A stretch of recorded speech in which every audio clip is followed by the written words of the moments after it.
لو تسأل المبرمج بيشتغل على إيه، يعني بعد ما تتعلم HTML و CSS و JavaScript هتكتبهم فين وهتشغلهم إزاي؟ بص يا سيدي، في أدوات أساسية أي مبرمج لازم يعرفها. أول حاجة VS Code، ده مش مجرد برنامج، ده المحرر اللي هتكتب عليه كل أكوادك. في إضافات، في ألوان، في ذكاء بيخلي الكود بتاعك منظم وسهل.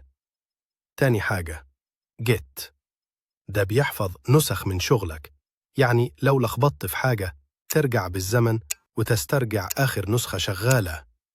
ومعاه GitHub، مكان ترفع عليه مشاريعك وتشاركها وتشتغل في تيم. تالت حاجة Terminal أو Command Line، دي شاشة سودة كده، بس لما تتعود عليها هتحس إنك هاكر. تكتب أوامر سريعة، تنزل أدوات، تشغل سيرفر، تعمل كل حاجة من غير ما تفتح 100 نافذة. دول 3 أدوات بس هم البداية الحقيقية لأي مبرمج عايز يشتغل بجد. لو فهمت الأدوات هتقدر تركز في اللي جاي وتنجز أسرع.